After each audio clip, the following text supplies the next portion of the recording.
mumeze mute nizere ko mumeze neza ndabasuje mwese mukomeze kukirana channel ya France Lifestyle nizere ko mumeze neza naho muherereye ndabakiriye cyane umuntu tarakora subscribe nakore subscribe ubundi nzebereke ebana ayo munsi bazaniye utuntu tw'ubwenge kabisa ngiye kwereka amavuta atandatu agira muri atandatu akora akazi akora ubwenge kuruhu mu buryo buri naturel amavuta atandatu wagura muri pharmacy akesha uruhu. Gukesha uruhu no gutukuza uruhu ni ibintu bibiri bitandukanye. Ushobora gukesha uruhu, gutukuza ibiruhu, gutukuza uruhu nukoresha amavuta arimo za hydroquinone, amavuta agiye avangiye ibintu byinshi yica n'uruhu, ariko ano mavuta akesha uruhu mu buryo buri naturel na amavuta ugura muri pharmacy, amavuta wisiga akakosora cyangwa se agakuraho za nkovu umuntu afite ku maguru, za nkovu umuntu afite ku mubiri, amavuta meza kuzo ibintu bitica uruhu. Ashobora gukesha mu buryo bw'inatirere niyo yahagaze niyo yaretse rwose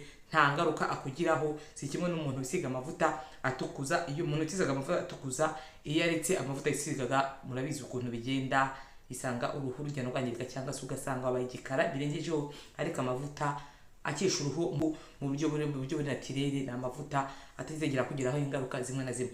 Ngiye kubereka top 6 kabisa amavuta ari ku mwanya wa gatandatu rero na amavuta ya Vaseline, marike ya Vaseline bayita Daily Brightening. Amavuta ni meza cyane amavuta ya Vaseline. Burya Vaseline ntabwo igira aya mavuta gikotoro gusa cyangwa Vaseline pomade, igira ama product menshi. Aya mavuta na rwose abantu benshi ntabwo bayazi kandi akesha uruhu mu buryo bw'inatirere. Ifitemo vitamini B3 rwose wayakoresha mu byumweru bibiri ubona utangira kubona ko hari ikintu kiri guhinduka ku ruhu rwawe. Ku mwanya wa gatanu turasanga amavuta bita Top Crème Mela Unifiant. Amavuta bita Top Crème Unifiant abandi abantu basanzwe bazi amavuta ya Top Crème asanzwe basiga abana biki, ariko nangaya nayo akesha uruhu mu buryo buri naturel. Arasiga uruhu rwose rukagira rugafata amavuta rukaba rutoshye rumeze neza. Ayo mabara barufite ku ruhu rwose ashiraho. Aya mavuta nayo ni meza cyane ko ntagahenze cyane. Ku mwanya wa kane turasanga amavuta bita DP White marke ya ACM. Amavuta ugura muri pharmacy ntagahenze cyane rwose, atanga umucyo ku ruhu. Izo nkovu umuntu afite rwose zigenda zishiraho. Ikindi atuma uruhu runoga, wirayisiga rwose kumva uruhu ruranoze rukaba rwose rurimo kunyerera rumeze neza. Ku mwanya wa gatatu turasanga amavuta bita Niaciame. Rwose n'amavuta ni meza, sinzi niba bivuze neza ariko ngaya nuko ameze rayambereka muzungu mige neza muri abantu bashaka amavuta akesha uruhu mu buryo bw'inatirere baje kuyagura. Aya mavuta nayo ni meza rwose akesha uruhu. Ikindi nabwo yidrata uruhu cyangwa se uyagaburira uruhu rukaza rufite itoto rumeze neza, n'ibyo barabara umuntu afite ku ruhu bigenda bishiraho. Ku mwanya wa kabiri turasanga amavuta noneho nayakora ano mavuta bitwa Oxyprolane.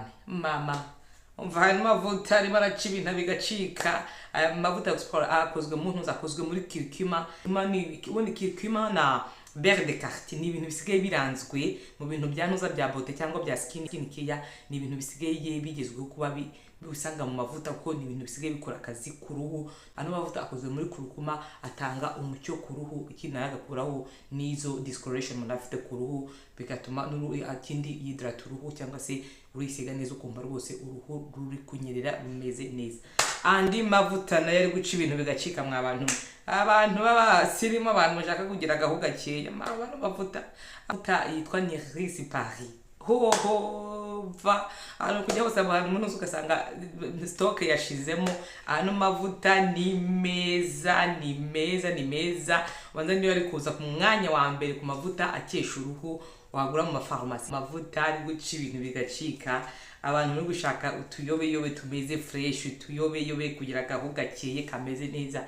Ari mavuta nari kuza kuri nimero ya mbere. Abantu bari gushaka amavuta y'ubwenge, amavuta wisiga ntazagire ingaruka kugira amavuta usisiga wanareka rwose ntazagire guhinduraho. Amavuta azagenda agakuraho inkovu ku ruhu, akaguha agapokeza ku ruhu rwose ukaba urimo umereze ukagaragara neza. Izo nkuvu umuntu afite ku ruhu, izo nkuvu zanze kubaho rwose zizagenda zivaho, ugira agapo keza gakeye, agapo kari rimine, agapo gafite urumuri, agapo kagaragara neza rwose. Abantu muri gushaka amavuta y'ubwenge, amavuta akesha uruhu mu buryo bw'inatirere, amavuta adatukuza, amavuta akesha uruhu muri natirere wagura muri farumasi. Aya mavuta yose mvuze sofu, aya ngaya ya Vaseline uzakura amashopu y'intuza, ariko nanga y'abantu bacuza amashopu, ariko ahanini muri farumasi ni hano mavuta uyakura.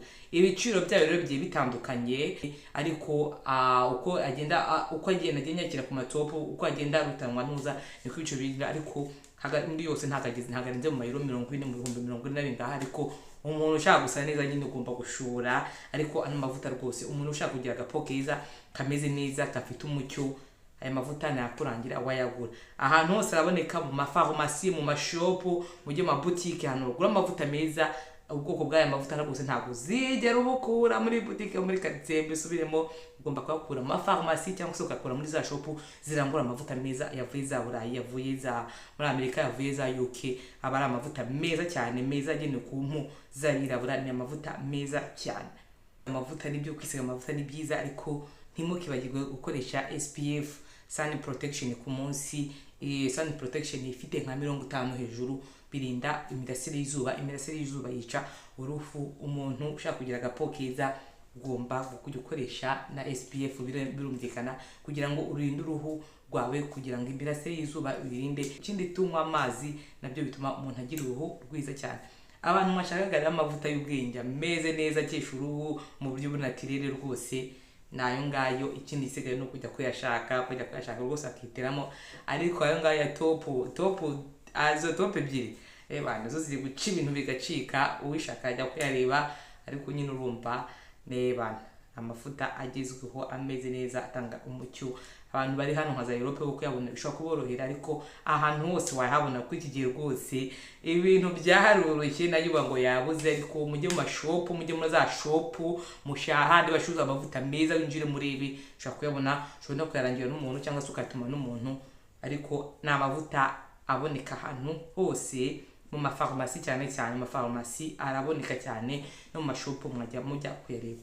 Murakoze gukurikirana RC France Lifestyle, mukomeze munkurikirane kugira ngo ibiganiro ndajya bagezaho utuntu tw'ubwenge ntitwaye tubacikana. Kora subscribe nimba turayikora, ikindi video nyinshi ndaje nzibagezeho. Murakoze cyane, mukomeje kunkurikirana. Imana ibarinde.